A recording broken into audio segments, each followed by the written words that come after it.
Buenos días, mis queridos hermanos. En esta mañana vamos a dar lectura a este hermoso salmo, el Salmo 27, que dice: Jehová es mi luz y mi salvación, ¿de quién temeré? Jehová es la fortaleza de mi vida, ¿de quién he de atemorizarme? Que toda la gloria y la honra sea para nuestro Dios. Vamos a cantar esta hermosa canción.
¿Qué tal, hermanos? Muy buenos días, que el Señor le bendiga grandemente. Es un privilegio poder estar hoy con ustedes en este culto dominical. Desde aquí de Argentina les saludo, mi nombre es Leonardo Romero, estoy sirviendo con mi familia aquí en Buenos Aires, en el partido, se llama el Partido de la Matanza, en donde estamos, kilómetro 39, estamos en una iglesia que se llama Iglesia Bíblica Misionera. Del Ministerio de Fundación de Iglesias está una ruta o una autopista, y donde hay en cada kilómetro, era el deseo del director de Fundación de Iglesias, donde haya una iglesia de sana doctrina y donde podamos alcanzar a todos los barrios desde cada lugar donde cada iglesia se establezca. Estamos sirviendo aquí. Fue un privilegio la invitación de su pastor Ismael. Nos conocimos el año pasado en un campamento que estuvimos enseñando. Yo estaba justo de visita en Ecuador, mi esposa es de Ecuador, de ahí de Quito, de la capital, y estábamos de visita. Durante 2 meses estuvimos en Ecuador y ahí nos pudimos conocer ahí en canoa, en un campamento, y realmente ha sido una bendición. Había muchas cosas que cuando empezamos a compartir había en común. Bueno, él estuvo aquí en Argentina estudiando en un momento de su vida y después hizo ministerio aquí en lo que les comenté de Fundación de Iglesias, y bueno, empezamos a charlar y hasta el día de hoy, desde ese campamento hasta el día de hoy, se ha mantenido una relación y me ha hecho la cordial invitación para compartir la palabra con ustedes. Yo estoy aquí en la iglesia sirviendo a tiempo completo con mi familia. Estamos ayudando en el área del pastorado, estamos realizando en mi caso la función del anciano de la iglesia y sirviendo. Y la verdad ha sido muy lindo todo este tiempo sirviendo desde aquí. Y en medio de la cuarentena seguimos haciendo la obra de Dios, todo por este medio, que es internet, las redes sociales, y podemos seguir predicando la palabra y enseñando y avanzando como iglesia, aunque creo que ninguno se imaginaba estar en medio de una pandemia, en medio de todas estas cosas que han pasado a nivel mundial, de tantas muertes, pero creo que nos ha sacudido como iglesia, como hijo de Dios, como pueblo de Dios, nos ha hecho reflexionar y meditar. Y Dios sabe por qué lo está permitiendo.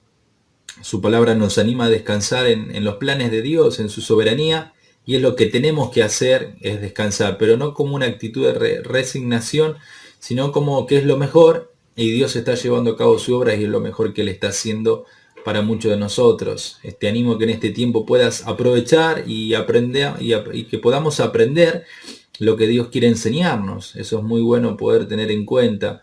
Quiero comenzar orando y que Dios bendiga lo que he meditado para compartir con ustedes en esta mañana. Sí, acompáñame en una oración. El autor a los Hebreos dice algo muy, muy interesante en el capítulo 4 y él hace una invitación que él dice: acercaos pues confiadamente al trono de la gracia, dice. Y dice que ahí vamos a encontrar el oportuno socorro. Yo quiero animarte a que te acerques conmigo al trono de la gracia. Esa gracia que es abundante, y dice que donde sobreabunda el pecado, sobreabunda la gracia, y podés acercarte confiadamente, te dice, más allá de lo que tal vez hayas hecho o estés pasando, acércate confiadamente. Si sos un hijo de Dios y has entendido la obra de Cristo, acércate confiadamente y deja tu carga delante del Señor. Es un tiempo tal vez que yo desconozco en estos días que estás viviendo, puede ser de mucha lucha, de dificultades, de necesidad, sea cual sea. Quiero animarte a que podamos orar y que Dios nos ayude en esta mañana a entender y escuchar su palabra, pero podamos dejar primeramente su carga delante de Él. ¿Sí? Padre Santo, le agradecemos por esta mañana, le pedimos perdón por nuestras faltas y le pedimos que nos ayude en la meditación de su palabra. Le pido, Padre Santo, que usted bendiga este tiempo de poder estudiar y meditar en las Escrituras, Señor. Bendice esta mañana, bendice a su iglesia ahí en Ecuador, ahí en Santo Domingo, que sabemos que usted sostiene a su iglesia. Su iglesia fue comprada por precio de sangre. Y le pido y le ruego, Dios, que usted siga sosteniendo su obra en ese hermoso lugar y que mucha gente siga escuchando el Evangelio y ellos sigan creciendo a la estatura de Cristo. Señor, en esta mañana queremos dejarte nuestras necesidades, nuestras circunstancias en tus manos para que tú te encargues y tú puedas ministrar nuestros corazones por tu palabra. Señor, te lo pedimos en Cristo Jesús. Amén.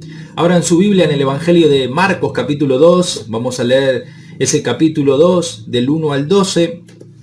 Vamos a tomar esos 12 versículos, vamos a estudiarlos y vamos a aprender en esta mañana lo que el Señor nos va a decir, ¿no? Es la persona la que está al frente, la que va a hacer la parte importante, sino que es Dios. Dios utiliza personas y va a ser el Espíritu de Dios obrando por medio de su palabra para enseñarnos en esta mañana. Acordate que siempre la persona solo es un canal que Dios utiliza por su gracia, en su providencia, y Él por su Espíritu a través de su palabra nos va a hablar. Dice el Evangelio de Marcos capítulo 2, y ahí llegaron, del versículo 1 al 12, dice: entró Jesús otra vez en Capernaum después de algunos días y se oyó que estaba en casa. E inmediatamente se juntaron muchos, de manera que ya no cabía ni aún a la puerta, y les predicaba la palabra. Entonces vinieron a él unos trayendo un paralítico que era cargado por 4, dice. Y como no podían acercarse a él a causa de la multitud, descubrieron el techo de donde estaba y haciendo una abertura bajaron el lecho en que yacía el paralítico. Al ver Jesús la fe de ellos, dijo al paralítico: hijo, tus pecados te son perdonados. Estaba allí sentados algunos de los escribas, los cuales cavilaban en sus corazones. ¿Por qué habla este así? Blasfemias dice. ¿Quién puede perdonar pecados sino solo Dios? Versículo 8. Y conociendo luego Jesús en su espíritu que cavilaban de esta manera dentro de sí mismo, les dijo: ¿por qué caviláis así en vuestros corazones? ¿Qué es más fácil, decir al paralítico: tus pecados te son perdonados, o decirle: levántate, toma tu lecho y anda? Pues para que sepáis que el Hijo del Hombre tiene potestad en la tierra para perdonar pecados, dijo al paralítico. A ti te digo: levántate, toma tu lecho y vete a tu casa. Entonces él se levantó enseguida y tomando su lecho salió delante de todos, de manera que todos se asombraron y glorificaron a Dios, diciendo: nunca hemos visto tal cosa. Interesante pasaje y todo lo que nos relata. Nos habla de que lo central de estos versículos es un hombre que era paralítico, pero también hay 4 hombres que son muy importantes. Bien me lo puedo imaginar e ilustrar de esta manera. Imagínate 4 amigos en un día donde tienen a un amigo que es paralítico o un conocido y dicen: hay que ayudar, hay que hacer algo. Hay un hombre que es una celebridad y se lo escucha que hace milagros, sanidades y enseña de un modo diferente a lo que los maestros o rabinos enseñan. Se llama Jesús. Se lo conoce como el hijo del carpintero, como el hijo de José, es de Nazaret. Ahora van a llevarlo y dice que se encuentran a una multitud de personas de los cuales no le permite acercarse a Jesús. Y dice que ellos van a ver que la multitud les impedía aunque tienen un objetivo. ¿Y cuál era el objetivo? De que este hombre se logre sanar. Pero dice el relato de que no van a poder y nos dice, ¿no? El versículo dice, a causa de la multitud, o sea, hay una razón, hay una causa de la cual les impide acercarse. Y mientras uno ve esto, uno puede pensar de que cuando uno habla de multitud, recordar las 5.000 y 3.000 de la alimentación que él hace, era el tipo de personas que lo seguía el Señor aún. Dice que le dice a los discípulos, tengan lista la barca porque siempre no podían moverse la cantidad de gente que lo seguía. Ahora vemos que están ahí y quiero hacer un paréntesis y decirte, ellos tenían una meta y un objetivo de avanzar y llegar a Cristo y disponerse a ayudar a este hombre. Puedo pensar que vos y yo nos ponemos metas de este tipo, ¿no? De avanzar, de crecer, de memorizar y de tantas cosas con un beneficio espiritual, pero siempre hay una multitud de cosas que te tratan de detener, ¿no? Porque dice que no podían. Hay algo que les impedía el poder hacerlo. Y quiero que pienses cuáles son aquellas cosas que tal vez te detienen hoy. Porque tal vez hay cosas y siempre van a haber esos obstáculos de que no llegues al Señor o que llegues a esas metas espirituales. Siempre van a estar. Pero dice el versículo que ellos van a descubrir el techo donde estaba. Eso es interesante. En medio de la dificultad descubren cómo solucionarlo. O sea, no se quedaron en el problema, ni se quedaron obstaculizados, sino que lograron avanzar sobre el obstáculo, lograron encontrar la solución. Y es lo que muchas veces tenemos que hacer. Hay obstáculos, pero no te tienen por qué detener, ni me tienen que detener. O a veces hay un problema y hay que descubrir cuál es la salida bíblicamente, porque ellos descubren el techo, descubren una manera por donde encontrar la salida al problema. Dice que el Señor siempre te va a dar la salida. Y si aún te falta sabiduría, pídasela, dice Santiago. O sea, a veces nos ahogamos en un problema, o a veces los líderes, en vez de descubrir una solución, al pastor le echan más carga de lo que debería ser una solución. No hay nada más lindo cuando los líderes de la iglesia, yo puedo ver, que están para solucionar y no para generar más problema al problema que ya está, y lo hacen como una bola de nieve más grande. Hay que aprender a buscar la salida, porque en la palabra está, en la oración, y ellos logran encontrar y logran avanzar. Y dice que siguen adelante, y dice el versículo 5, al ver Jesús, la fe de ellos, dice. Pero me encantó esa parte que dice al ver. Imagínate que Jesús está viendo detenidamente, a pesar de que hay mucha gente que está escuchando. Dice el versículo 1, versículo 2, perdón, la última parte les predicaba la palabra. Él está enseñando, él está predicando el mensaje. Este relato lo vamos a ver en Lucas 5, versículo 17 en adelante. Es el mismo pasaje, la misma historia. Y te vas a dar cuenta que dice que ahí estaba enseñando y acá predicando. O sea, en pocas palabras, él estaba comunicando el mensaje que vino. Él vino para enseñar el reino de Dios y comunicar las verdades de Dios. Y te vas a dar cuenta de que ahí está él enseñando, y dice que él va a ver la fe. A pesar de lo que él está haciendo, no deja de contemplar y ver. Quizás para muchos es un detalle mínimo, ¿no? Insignificante lo que están haciendo, pero para Jesús es importante. Él ve todo. Y quiero decirte que a veces podés percibir de que hay gente que nadie va a ver lo que vos hagas. Y tal vez puede ser insignificante para otros. ¿No te ha pasado de que a veces hacemos cosas para el Señor y parece que nadie lo ve, nadie... No, mirá, acá el pasaje te dice que el Señor al ver, en este caso está destacando la fe. Todo lo que hacemos lo hacemos a través de la fe porque creemos. Pero solamente como para que pienses en que el Señor ve todo lo que vos y yo hacemos por su causa y por su nombre. Y eso tiene que hacernos pensar en esta mañana. Ahora, toda la historia está centrada en este hombre y estos 4 amigos que lo llevan. Y vemos el sentir que tienen de ayudar a este hombre y acompañarlo para que logre encontrar el milagro a su vida. Pero sabes que hay algo que en medio del relato a veces no contemplamos, porque está todo centrado en el paralítico, en los amigos, en lo que hace Jesús, pero la historia no nos dice solamente eso, nos da algo que para mí mientras lo leía se desprendía y fue algo que me dio mucha luz y fue de mucha bendición, y está en el verso 6 y 9. El relato es central el paralítico, sí, pero va a mostrarnos el Señor algo en esta mañana, que es lo que quiero hablarte específicamente, porque toda tu atención y la mía siempre se va a ese punto, y es bueno porque la Biblia es tan rica, la palabra de Dios es viva, dice el autor a los Hebreos, Y es cierto, tiene tanta vida, tiene tanta riqueza. Pero mirá el 6 y el 9. Dice que estaban sentados los líderes religiosos, estaban cavilando en su corazón. Dice que se hacen preguntas, dice quién es este. Blasfemias dice solo Dios puede perdonar pecados. Y después Jesús va a hablar con ellos.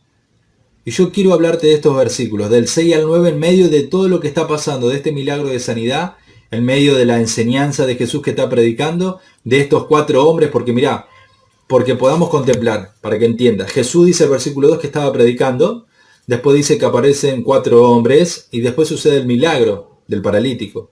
O sea, 3 enfoques, pero en medio de todo eso están estos hombres, que están cavilando en su corazón, que están por dentro analizando cosas, y están diciendo, ¿quién es este que blasfemia hace o dice?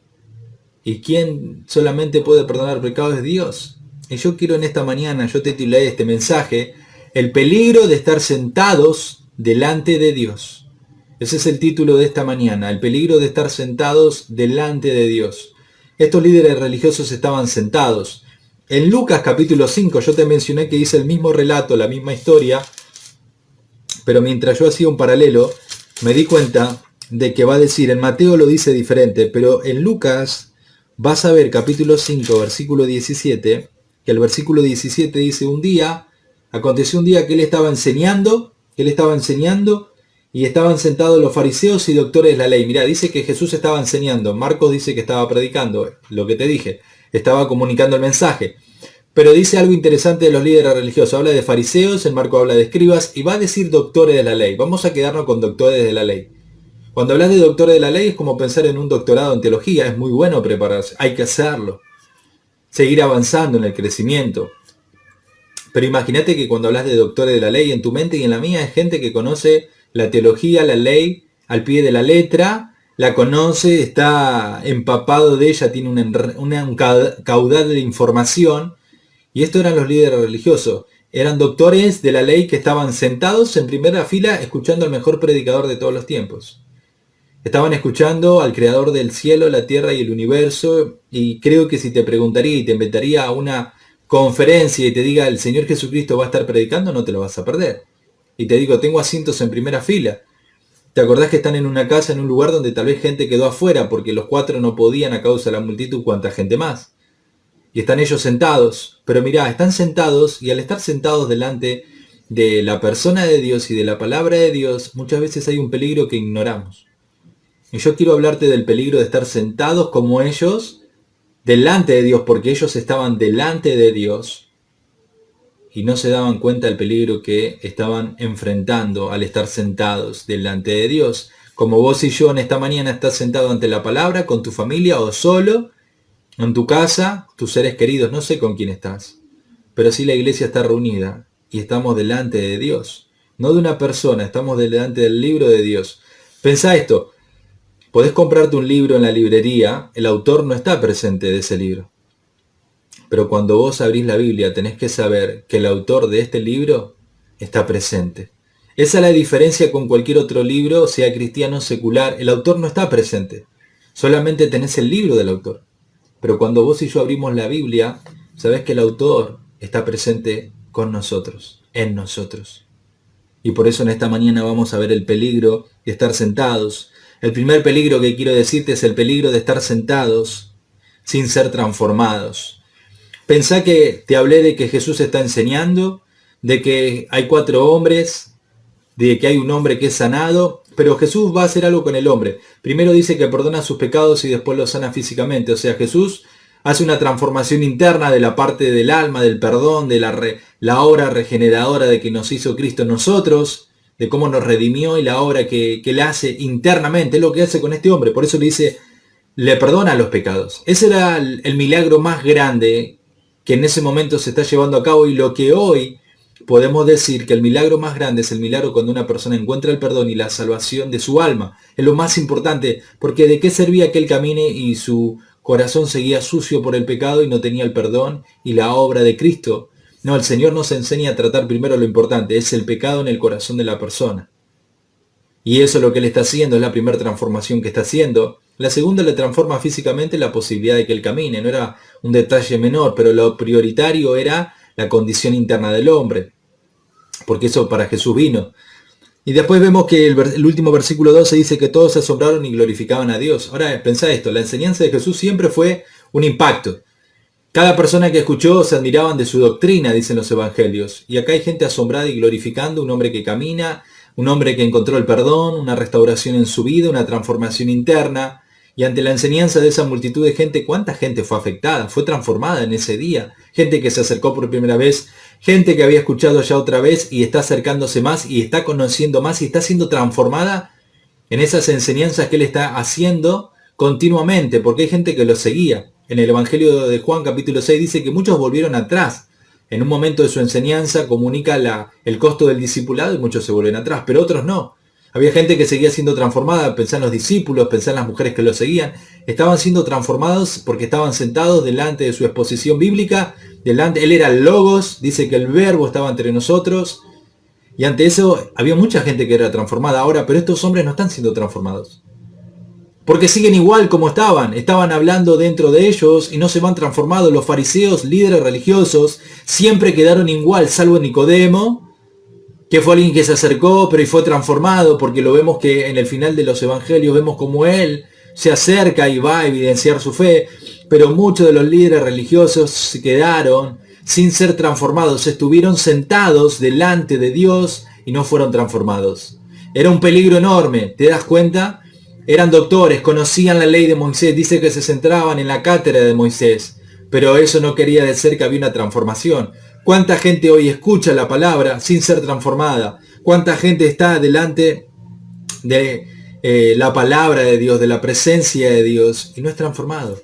¿Cuánta gente llega un domingo a la iglesia y escucha tras domingo y vos decís, sigue viviendo igual, sigue haciendo lo mismo? No sigue edificando su hogar, su matrimonio, sus hijos. ¿Por qué? Porque no hay una transformación. Si vos me decís que venís leyendo, tiene que pasar algo. ¿Y qué es una transformación? La palabra transformación dice metamorfosis, quiere decir. Romanos 12, versículo 2, dice que debemos ser transformados en la mente. Una transformación, metamorfosis. Un cambio de manera de pensar que va a afectar tu conducta y la mía. Eso no había en los líderes religiosos, en los doctores de teología. Y te das cuenta que hay un peligro de estar delante de la palabra sin ser transformados. Hoy estás siendo transformado. Estás sentado hoy. Venís siendo sentado cada domingo, cada jueves. La pregunta que tengo, si cuánto Dios está transformando tu mente, tu corazón, y cuánto eso está afectando tu conducta. Porque, ¿te acordás del endemoniado Gadareno? Tuvo una transformación. Dice que lo veían sentado en su juicio cabal y ahora él está publicando de ese Cristo. Hubo una transformación. Saulo de Tarso fue transformado. Solo escuchó las palabras del Señor y fue transformado. Fue suficiente. Pero hay otros que no. Como ellos, los doctores de la ley. ¿Por qué te cuesta ser transformado? Tal vez pensá, ¿cuál es un obstáculo? Porque me parece raro que una persona esté delante de su palabra y no sea transformada. El problema no lo tiene la palabra. El problema está que está dentro de la persona tal vez. El problema estaba dentro de los líderes religiosos. No estaba en Cristo. No estaba en su predicación, en su enseñanza. Estaba dentro de ellos. Porque la palabra para otros sí estaba teniendo un efecto y estaba transformando.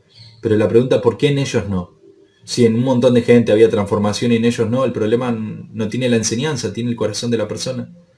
El peligro de estar sentados sin ser transformados es lo primero. Y el segundo peligro es el peligro de cavilar en nuestros corazones. Dice que ellos cavilaban. La palabra cavilar que dice ahí, que transmite en el versículo 6, cavilaban, y Jesús le dice, ¿por qué cavilan en sus corazones? Tiene que ver con argumentar. Tiene que ver en el significado original, razonar meticulosamente en el original de esa palabra. O sea, estaban razonando, argumentando dentro de ellos. ¿Y qué argumentaban? Mirá lo que dice. ¿Quién es este? Dice blasfemia, dice la palabra blasfemia en el original, dice difamar. Hablar mal de alguien, poner en tela de juicio a esa persona. Ellos estaban difamando. Ellos estaban hablando, o sea, estaban con todas esas argumentaciones porque te dice el versículo 6, en sus corazones, era algo interno.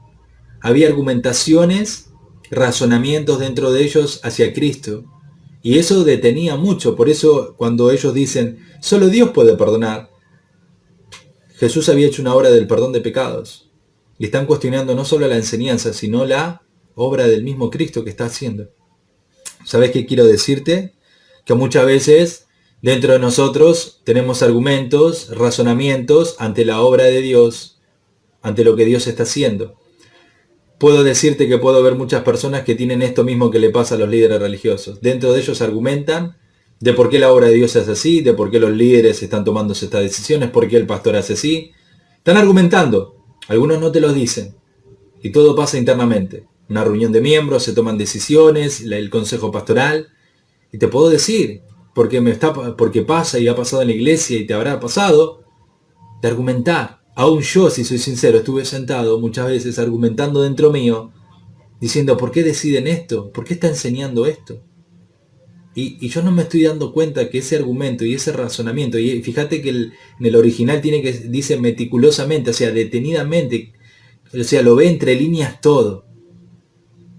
Y sabes que es muy peligroso, porque ahí la obra de Dios no va a tener un efecto en mí, ni tampoco las personas que Dios puso me van a poder ayudar y ministrar porque yo tengo argumentos hacia ellos y razonamientos cuestionables a lo que están haciendo, decidiendo y enseñando. Porque yo creo que hay otra manera de que sea mejor, de que no es así. Mira, me viene a la mente, porque pensaba en este punto cuando uno ve la palabra argumentar en 2 Corintios 10, perdón, el apóstol Pablo está defendiendo su ministerio y él va a decir algo. Dice, derribando argumentos y toda altivez que se levanta contra el conocimiento de Dios, llevando cautivo todo pensamiento a la obediencia de Cristo.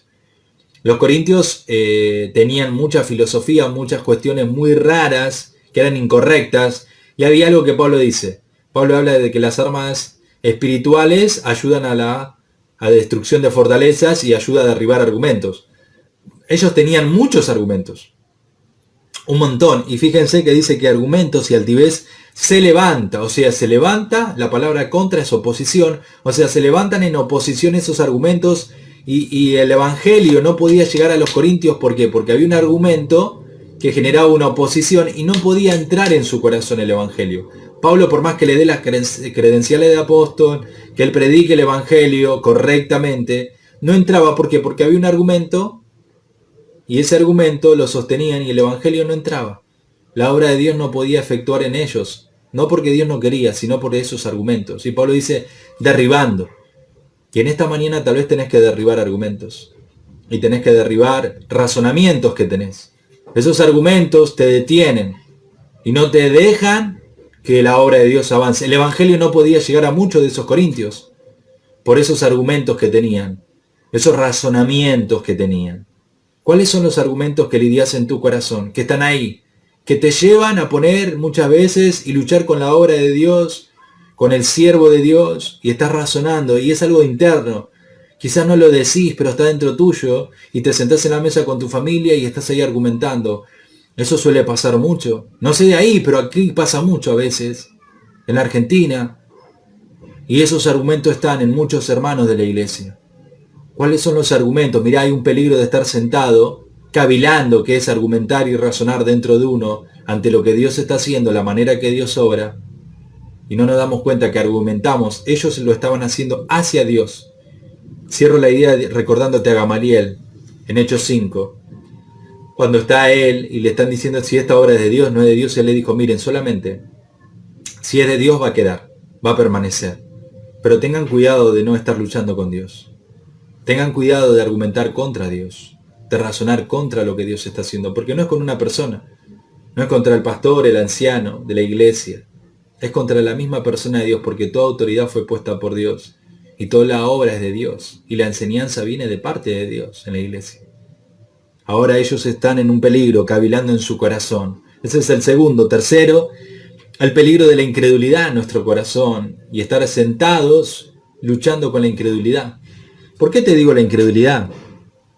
Fíjense que dicen, ¿por qué habla este así? Fíjense que están luchando en su corazón y aún no se dan cuenta que a ellos les costaba creer que Cristo era el Mesías. Para decir no dicen es el Hijo de Dios como otras personas.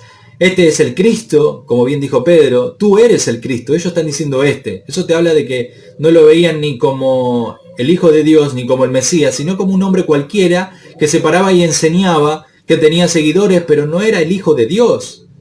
Y no creían porque estaban sentados escuchando, pero no había un corazón que creía en este mensaje y el mensajero, que era el mismo Hijo de Dios entre medio de ellos. Y la incredulidad siempre estuvo en ellos. Y fueron incrédulos y su incredulidad fue tan, pero tan profunda en su corazón que los llevó hasta el último instante de tener las actitudes que tenían hacia el mismo Salvador, Emmanuel, Dios con nosotros, de cómo lo trataron. Israel le pasó lo mismo, fueron incrédulos. ¿Cuántos han luchado con la incredulidad? Estar sentado diciendo, no sé si este mensaje es cierto. No sé si esto de que Cristo murió en la cruz y solamente por la fe, como dice Efesios, voy a ser salvo, que Él me va a poder perdonar todo lo que hice. Aún creyentes leen la Biblia y uno le muestra y no creen. No creen que Dios lo puede utilizar, no creen que Dios puede abrir. Todavía sigue abriendo situaciones imposibles, las puede hacer posibles. Utiliza personas viles y comunes y corrientes. Dios te muestra el camino, cómo guiar a tu familia, a tu matrimonio, a tus hijos. Y lo ves en su palabra y decís, no, no creo que sea tan así. No sé si va a funcionar esto de sujetarme como esposa, de amarla a mi esposa, de criar a mis hijos de esta manera. No sé si la memorización va a ser algo en mi mente. Y está continuamente. Si no creemos, no somos transformados. Y la incredulidad en ellos estaba, para decir, ¿quién es este? Y estaban ahí dentro de ellos. Siempre estuvo la incredulidad, echó muchas raíces en ellos. Y les impidió creer en que Él era el Mesías que esperaban.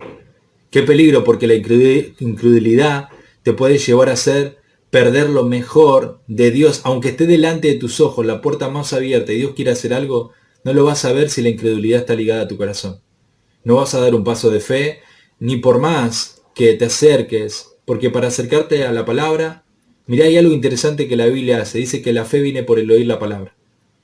La palabra te ayuda a responder en fe, pero y va a estar la lucha, si creer o no creer. En ellos pesó más la incredulidad que la fe para salvación. Ahora en vos y en mí, en esta mañana, ¿luchás con la incredulidad cuando escuchás la enseñanza? ¿Luchás con lo que Dios te dice? De decir, no sé si Dios me va a utilizar, si va a poder hacer algo con mi matrimonio, con mis hijos, con mi ministerio. Es una lucha. Para ellos fue una lucha y la sostuvieron. Y lamentablemente muchos de ellos tuvieron al Mesías cerca, pero no creyeron. ¿Por qué? Por la incredulidad en su corazón. Tened cuidado con la incredulidad, es un peligro de estar sentado escuchando y lidiando con la incredulidad. Cuarto, y voy concluyendo, el peligro de errar a la verdad. Vos me decís, ¿cómo errar a la verdad? Hay algo interesante de ellos también, que los llevó a errar de la verdad. Fíjense que dicen, ¿quién solo? O sea, hablan de que solamente, dice, ¿quién puede perdonar pecados si no solo Dios? O sea, lo que dicen es cierto. ¿En qué sentido es cierto? De que solo Dios puede perdonar. Pero hay un detalle que se le escapa, y entre esa verdad que es cierta lo que dicen no es toda la verdad.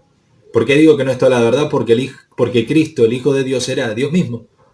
¿Por qué digo eso? Porque nosotros sabemos que era el Mesías, pero Pablo, cuando les habla a los hermanos de Colosenses, los hermanos de Colosa, estaba esta herejía que se quería meter y que cuestionaban la deidad de Cristo.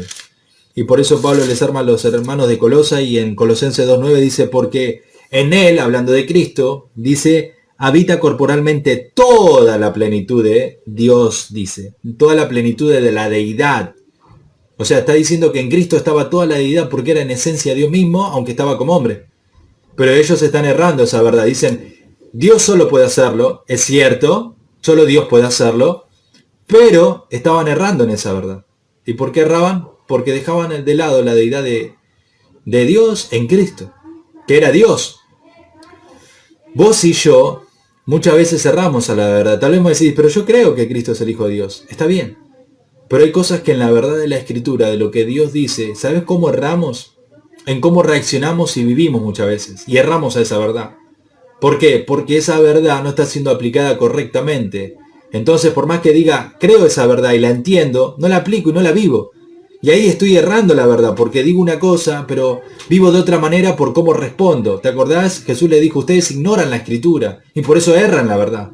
Y acá estaban errando en la verdad de que Él era el Hijo de Dios y en la deidad. Muchas veces vos y yo erramos en la verdad, por cómo vivimos, porque nuestra vida no es congruente con lo que creemos y escuchamos. ¿Cuánta gente escucha de la verdad, y cuando escucha vos te das cuenta que vive de otra manera, vive de una manera muy diferente. Y uno no se da cuenta de que está errando la verdad. Y es el peligro, porque uno está escuchado sentado, dice sí, sí, asienta con la cabeza, se levanta y sigue igual. Y ahí está cerrando con la verdad, porque la verdad tiene que hacer un trabajo de llevarte a vivir esa verdad. Porque lo vas a mostrar. No solo tener una parte de la verdad, que es informativa, teórica, sino que sea congruente en el día a día cómo la aplicás.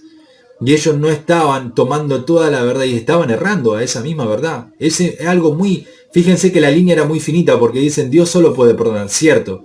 Pero Cristo era el Hijo de Dios. Y te das cuenta que era una línea muy finita, como para vos muchas veces y para mí es una línea muy finita donde decimos no estoy errando la verdad. Porque si no estoy practicando y estoy pecando, dice el que sabe hacer lo bueno y no lo hace, le es pecado. Y estoy errando el blanco, estoy errando la verdad. Porque ¿de qué te sirve saber la verdad y no vivirla? Ahí estás cerrando esa verdad.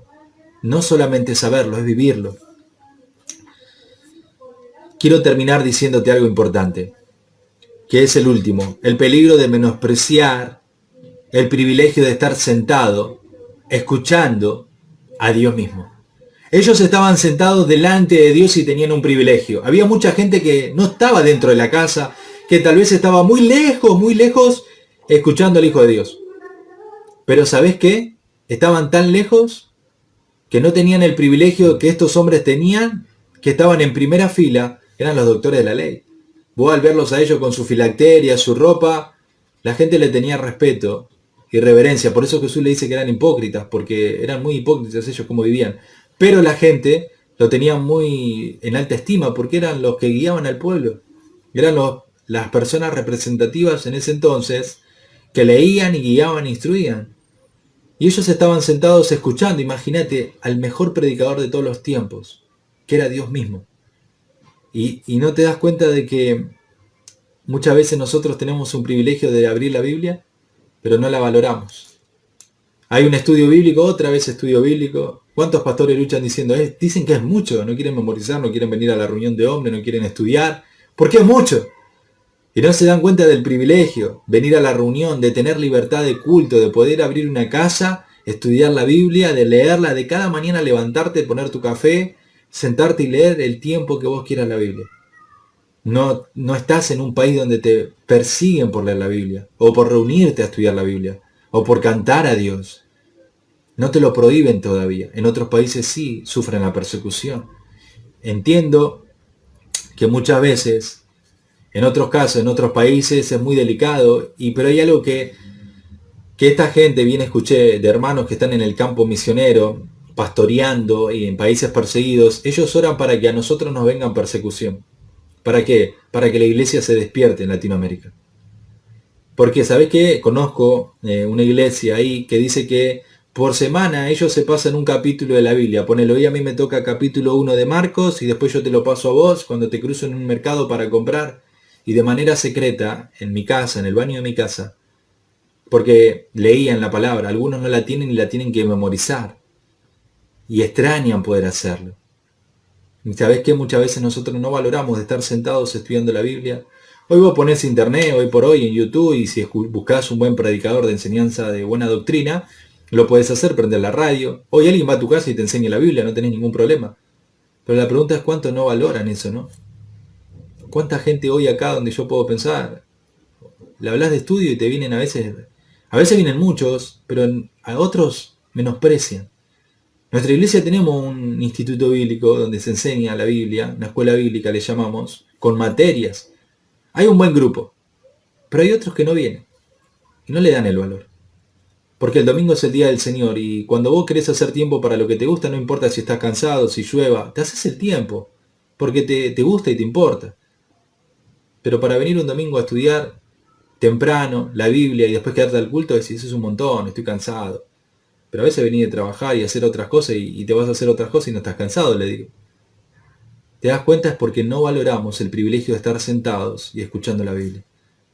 ¿Valorás hoy el privilegio que tenés de tener un culto, la palabra? Cuando hay estudios bíblicos, ¿sos el primero en estar? Lastimosamente, a los hombres les cuesta más que a las mujeres. Siempre va a haber más mujeres dispuestas a hacerlo. Eso es acá, en Argentina y en cualquier parte del mundo. La mujer es más sensible. Pero en líneas generales, muchos no valoran el privilegio que tenemos. Y por eso dicen que es mucho. Cuando uno habla mucho, yo digo, el Señor hizo tanto por nosotros y nos cuesta sentarnos a leer, a estudiar, al deseo de querer crecer en el libro que Dios te dejó y que te beneficia a vos y a mí y me deja cómo guiar a mi familia. Y yo digo que es mucho. ¿Realmente valorás? Por eso hay un peligro de que me acostumbro a estar sentado y a la misma vez caigo en un peligro porque no estoy valorando y menosprecio. Pero sabés que el relato termina con que Jesús dice, conociendo Jesús sus corazones. Pero también dice que Jesús les pregunta, ¿por qué caviláis? Y quiero terminar con esto, ¿no? Jesús les pregunta, pero Jesús conoce. Y Jesús conocía el corazón de ellos, como Jesús conoce tu corazón y el mío y sabe cómo estamos. Y al conocerlo, te pregunta, ¿por qué pasa todo lo que pasa dentro tuyo? ¿Por qué estás argumentando dentro tuyo esas cosas? ¿Por qué estás pensando así? ¿Por qué no dejas que mi palabra obre en tu vida? ¿Por qué has perdido el valor al exponerte delante mío cada día en la Escritura? Y son las preguntas que Jesús lo hace porque quiere ayudarte a vos y a mí. Porque imagínate si los líderes de la ley, los doctores, le decían, Señor, ayúdame en mi incredulidad, me cuesta creer de verdad que vos sos el Mesías. Yo tengo una idea de cómo es el Mesías, pero te veo a vos, siendo el hijo de un carpintero, venir de Nazaret. ¿Te acordás del hombre que dijo, Señor, ayuda en mi incredulidad? ¿Por qué? Si le hubiesen dicho eso, Jesús lo hubiese ayudado. Al ver tanto, diciendo, Señor, hay algo en mi corazón que pasa y me cuesta ser transformado, ayuda y toca mi corazón y que cambie, para que cuando esté sentado delante de ti, yo quiero ser transformado, como veo que todos estos hombres te siguen, que toda esta multitud de gente te siguen. Si le hubiesen dicho eso, Jesús los hubiese transformado en su corazón, pero no se lo dijeron. Le hubiesen dicho, Señor, tenemos tantos argumentos, explícame esto, explícame lo otro, porque quiero entender la verdad. No quiero errar a la verdad. Porque ellos, fíjate, tenían todo conocimiento, pero ¿cómo vivían? Erraban a la verdad y estaban errando a la verdad más clara, que Él era el Mesías. Si vos le decís al Señor, porque el Señor ya conoce todo lo que estás viviendo dentro tuyo, y tal vez esas cosas te impiden ser transformados, te impiden de que derribes argumentos, y Dios quiere ayudarte en esos razonamientos, a que lo derribes con su palabra. Dios quiere ayudarte en esta mañana. Dios quiere ayudarte a que no erres en la verdad, sino a que vivas esa verdad y la abraces correctamente, no solo con tu información, sino con tu vida. Señor quiere que realmente vuelvas, y aún tal vez mayor, a darle valor al estar sentado delante de Él, porque eso le costó su propia vida. Hoy, ¿cuánto estás siendo transformado? ¿Cuáles son los argumentos o las cosas que pasan dentro tuyo? En ellos eran argumentos y razonamientos, pero vos y en mí, ¿qué cosas pasan por dentro? ¿Qué cosas estás pensando que estás en lo cierto de la verdad, pero tal vez estás errando? ¿Sabes qué? Ellos no se veían que estaban errando. Vos y yo hoy tenemos la película completa y lo vemos desde afuera, ¿viste? Y vemos que decían, no es el Hijo de Dios. Y vos sabés que estaban errando la verdad. Tal vez si nos ponemos en sus zapatos, nosotros tampoco hubiésemos visto que estábamos errando. Como tal vez hoy vos y yo no estamos viendo que estamos errando. Por eso deja que el Espíritu de Dios, y hace la oración de David, dice, examíname, oh Dios, y muéstrame. Déjame ver lo que no veo. Quizás estamos errando la verdad.